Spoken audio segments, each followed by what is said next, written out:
Hello! On today's Jedi Holocron episode, we will look at several books connected to the original Star Wars trilogy, and we'll also look at 3 new non-Star Wars books too.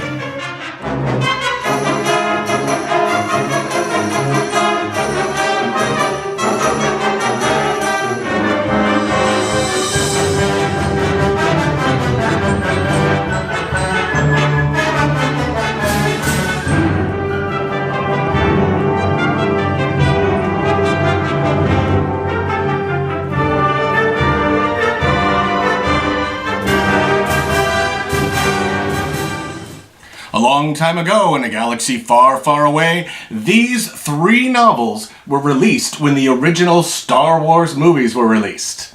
These are the books that I read growing up, and they are awesome. However, they are a little dated. That means the writing style is a little older, and there's a few things written that aren't connected well to the other Star Wars stories. For example, in Chapter 3 of the Return of the Jedi novel by James Caan, Ben Obi-Wan Kenobi is telling Luke about the past. And this is what he says on page 66. Ben continued his narrative. When your father left, he didn't know your mother was pregnant. Your mother and I knew he would find out eventually, but we wanted to keep you both as safe as possible, for as long as possible. So I took you to live with my brother, Owen, on Tatooine, and your mother took Leia to live as the daughter of Senator Organa on Alderaan. Luke settled down to hear this tale as R2 nestled up beside him. Wait a second, hold on. Did the author just say that Luke's mom, who we now know as Padme, actually took Leia to Alderaan? And did the author just say that Obi-Wan Kenobi and Uncle Owen are brothers? What the heck? So, one of the early scripts of Return of the Jedi did have Obi-Wan Kenobi saying these things. However, that was all changed in the script. It did not, however, change in the novel.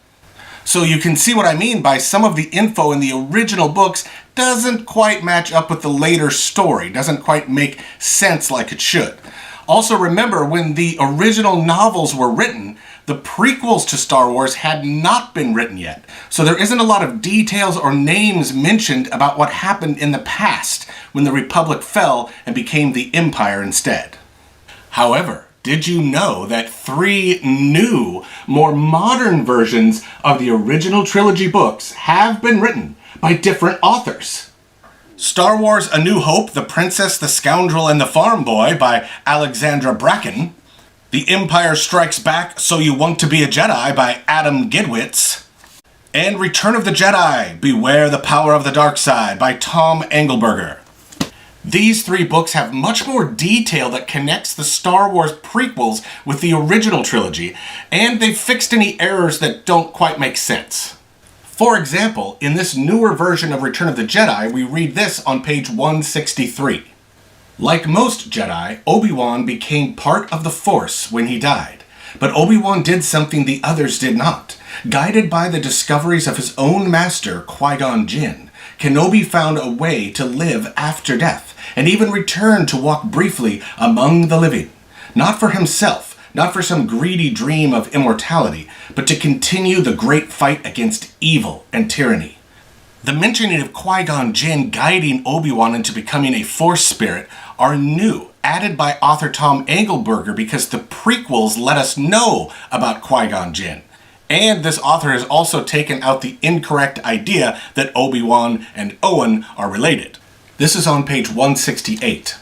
To protect you from the Emperor, you were hidden from your father when you were born. The Emperor knew, as I did, if Anakin were to have any offspring, they would be a threat to him. That is the reason why your sister remains safely anonymous. But not anonymous to Luke, who finally understands. Leia's my sister, says Luke, instantly recognizing the truth, as if it has never been quite hidden from him at all. Your insight serves you well, says Obi-Wan. Bury your feelings deep down, Luke. They do you credit, but they could be made to serve the Emperor. Luke looks away, across the swamp, into the mist and murk. Ooh, that was a nice alliteration. So while I recommend the original novels for some great old school nostalgia and a way to see how the stories were originally written, I also recommend these newer novels that connect more Star Wars movies, stories, and characters together and are written in a more modern style for young people as well. Plus, there is some amazing Star Wars art in the newer books. Here's just a few examples.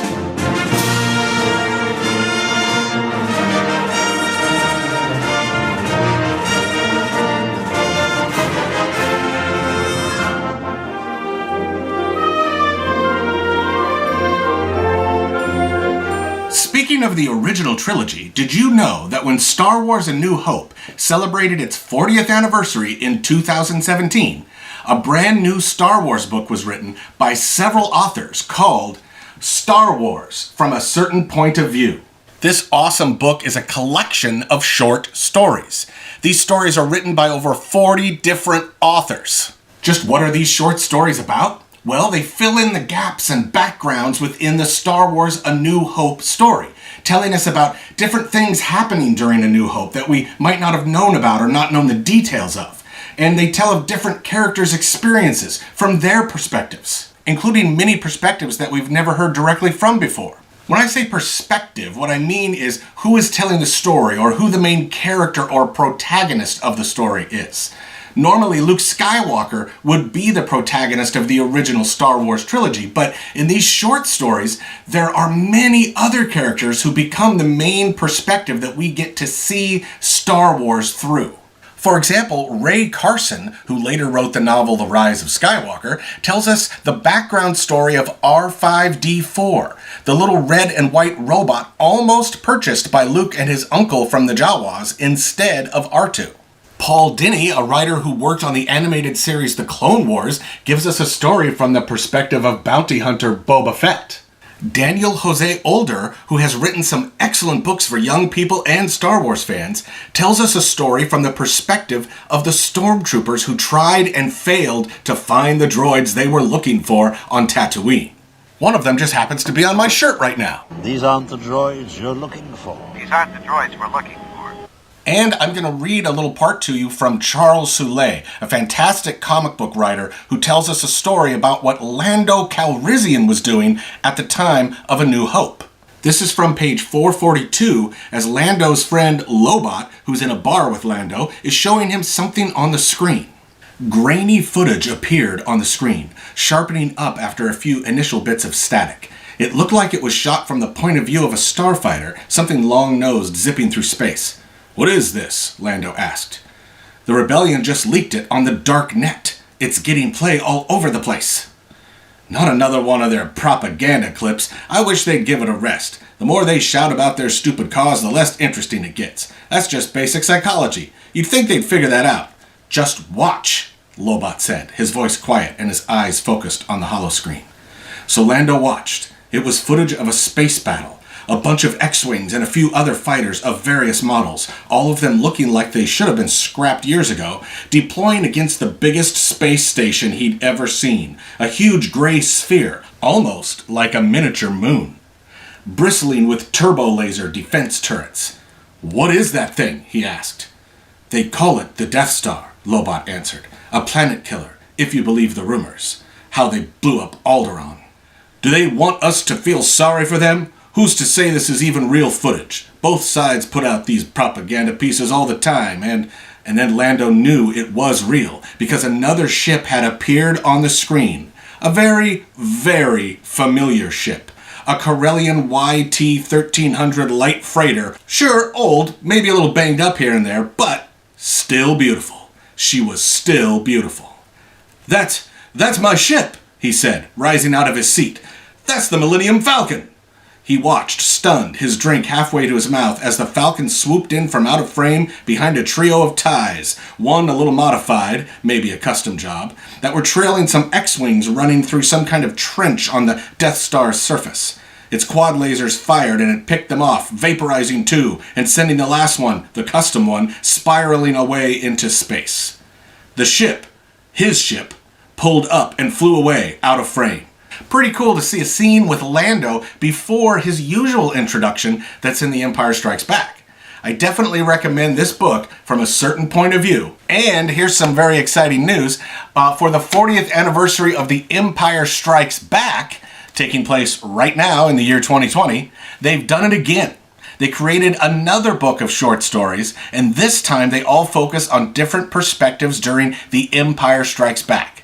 This book will be coming out in November, but you can put it on pre-order right now. Okay, I also want to recommend a couple of graphic novels that are connected to the original trilogy. Claudia Gray's novel Lost Stars has been turned into an excellent series of graphic novels that are in the manga style. That Japanese style where you have to read backwards kind of from right to left instead of the usual Western way of left to right. It's Claudia's story, but it also has some incredible art from Yusaka Komiyama. This is an excellent story of a boy and a girl who are friends when they first meet in the Imperial Academy at the time of the Empire being in control of the galaxy. But eventually these close friends are pulled apart when one of them stays with the Empire while the other joins the Rebel Alliance to stop the Empire. It's a story that takes place during and after the original trilogy, and it really pulls the reader into the relationship between the two main characters, Sienna and Thane, showing how they experience many of the major battles and scenes in the Star Wars movies, and how it affects their friendship and possibly romance. Last but certainly not least, I recommend a series of graphic novels called Classic Star Wars: The Early Adventures by Russ Manning. Back when I was just a kid in the late 70s and early 80s, Star Wars actually had a comic strip that appeared in the daily newspaper. These extra adventures that take place during the original trilogy with Luke, Leia, Han, and our other original characters, as well as a few new ones, have been collected in several graphic novels that I highly recommend to any Star Wars fan who wants to feel nostalgic and learn about many of the other adventures that the old Star Wars gang had together. Okay, I also want to recommend some books that are not Star Wars. I have 2 new fiction novels to tell you about and 1 non-fiction graphic novel. The first fiction book I'm recommending is called From the Desk of Zoe Washington by Janae Marks. It's a realistic fiction book and also in the mystery genre.